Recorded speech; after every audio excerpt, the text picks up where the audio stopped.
with it. Where does it come from? Katie, do you know where it comes from? No. My sister finds that too, I think, that she, very attractive people. Like, I know that when she started going out with her present boyfriend, she found it difficult to talk to him for about the first week until she, like, really got to know him because he's so, good looking. So. But are your parents shy? Is there shyness in your family? Is it something you were taught when you were a child? I don't think my parents are that shy. When my dad knew I was coming on here, he said that he couldn't do that. So I suppose they are shy, but I don't look at them as being shy. Sue, can we inherit shyness? Yes, I think it can really be picked up from the mother and father. That is a place that children learn. And especially if the parents haven't given the child the messages about going out into the world and feeling confident, like encouraging them. You know, if they don't see their parents doing it, they're less likely to go out and do it themselves. Also, the other side of that is if they've been discouraged to do it, or if they're heavily criticised for being open and outward. I mean, children are naturally extrovert, and if the mother or father put a lid on that, that can then cause difficulties later on. The child learns that that's not okay behaviour and therefore stifles it. And that can then come out later on as shyness. Does anyone here think that they were made shy? Definitely. I mean, when I grew up, it was still considered that children were seen and not heard. My mother was shy, and I don't think she actively discouraged me, but she certainly never told me to push myself forward and be confident. It was almost like that really wasn't a done thing, and it was almost conceited to push yourself forward and, you know, to try and make something more than you should be, really. Are you still shy? I think deep down, yes, I am. Yes, I am. But have you learned to cope with it? I've had to, really, because I'm a bit similar to Kate. I'm actually a photographer, and obviously I go out and I meet lots of people all the time. And I have to almost put a mask on every time I walk into somebody's kitchen or somebody's front room. I've got to take pictures of them, make them look good. So I've got to talk to them and try and bring themselves out of themselves. And yeah, I would say I'm still shy now. But I mean, looking at Katie, thinking what advice you'd give to her, how have you changed the way you were to the way you are now, the way you're able to cope, the way you're able to stick that mask on and go out and make those people feel good? Well, what's happened inside you? No, I don't think a great deal has happened inside me. It's just that I really wanted to do it. It's something I really wanted to do. And I just had to do it. It's almost like acting. I don't know what it really is like to, you know, go in front of the telly all the time. But I imagine it's that you put on a different persona and you've got to go and make some money and you've got to do what you want to do. And so I don't think deep down I haven't really changed. It's just that I act a little bit differently to the outside world. So are some people better at putting that mask on than others? Who thinks they can put that mask on that deep down, as Caroline said? I put the mask on every day. Every day when I go to work, I actually put a mask on, in the sense that I walk downstairs into my place of work. And as I go down the stairs, my attitude changes. I am going to work, and I am going there, and I am at service to people. So I have to put a mask on. No matter how bad I feel, it doesn't make any difference. I have to be nice. But I don't find it difficult. I just, literally, as I walk down the stairs, and the children will tell you, I actually change. I can be in a right bad mood. As I walk down the stairs, it all goes away. And that's the mask. So it's a conscious decision to change. Does anybody here, do any of you wear a mask when you go to college? No, I don't know. Like, I think I can be shy sometimes. If I'm like with people that I care about what they think, then I can be shy and I feel like I have to put on an act. But if it's with people that I think I'd never ever see again, do you know what I mean, then I can just act, you know, confident, don't care. Do you know what I mean? But if it's people that I'm bothered of what they're going to think of me. But that's back to that thing, isn't it, about caring? You know, if it's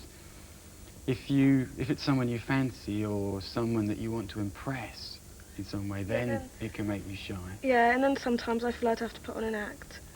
Only sometimes it depends if I think I'm going to see them again. If I'm like introduced to a group of people like through a friend, I can't go in and act all confident. I'm shy then. But if I'm like walking into a shop or something, you know, asking for help on that, then I'm fine.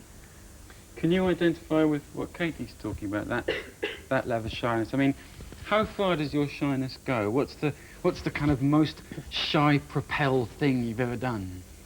I'm not sure. Just the other day, for example, I walked into my tutor room and there was a chair next to a bloke and a chair next to a girl, and I went to the girls' chair because I just, around blokes it's the worst than around girls, I think.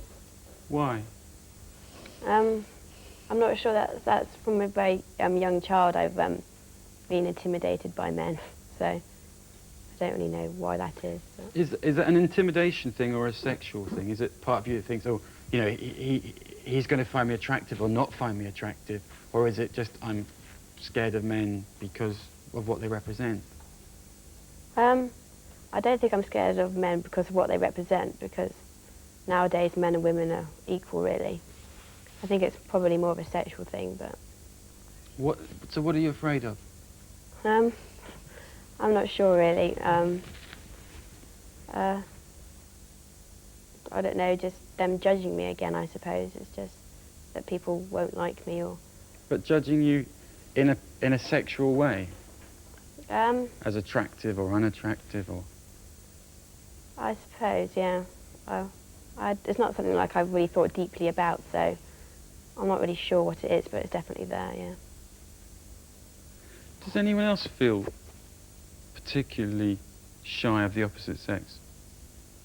It's like somewhat easy to be able, like for example, she sat next to a person of her own sex, then she could like sit with that person because he or she relates to that person because of the same sex. It's like less uncomfortable. Yeah, I suppose in a way because you know what to expect of him. Right, so you kind of, you feel more comfortable with someone that is the same sex. You were going to say... You find the opposite? Oh, tell me. I've been brought up with all men since I was little, and I'm just used to talking to men. I don't get on with girls at all that well, unless I have to talk to them, but then I'm sort of quite shy around them. You'd say you were shy, you're not hostile, you're shy. No, well, sort of shy. I don't talk to them nearly as much as I talk to men. Because? What do you think they're thinking of you? Nothing, I don't know, I'm just not used to relating to females. Because I've been brought up with mainly men, so... Okay, well, I think, going back to what Caroline was saying there, and what Sue said as well, that part of it is wearing a mask, isn't it? That really, a lot of the time, whether we are shy inside or not, we have to stick on a mask in order to get through the day. What's the best advice? How can we help Katie put a mask on? How do you learn to put a mask on? Sue? Psychotherapy, counselling, or seeing a psychologist, if you can, would obviously be one of the best ways. Because I think what Katie's saying is a lot of... she knows rationally that it's okay, but inside herself, the way she feels is very different. She feels very scared and frightened, and obviously not quite sure what you're frightened of sometimes. But I would recommend counselling for someone, if they could manage it. I mean, there are other ways too, that are perhaps more... might take a little bit longer. But I think part of being shy is that often people have unrealistic goals for themselves. So I think it's about being a bit more realistic. But you're not saying that Katie's goal is unrealistic? I think she expects herself to be able to walk into a room and be perfectly and utterly confident. And I don't think anybody is. I mean, I think that's very unrealistic. But there are certain things and topics and subjects we're not comfortable with. But as Caroline, I think, has pointed out, that, you know, she herself felt very shy, decided on a career, decided in order to succeed in that career, I'm going to have to wear a mask. And obviously that's something that you can follow yourself, that, you know, you can succeed in your career if you're prepared to, you know, hide the shyness a bit and stick on the mask. She made a decision, and I think that's really important. It's like deciding, I'm going to do it. Well, Katie, I must thank you very much for overcoming your shyness to come on here. Yes, I think so. Thanks very much. We'll be back in a few minutes to ask our audience, what would you do? Tonight the situation is, you're driving along a main road late at night and someone in distress tries to flag you down. Would you stop? What would you do? Join us after the break.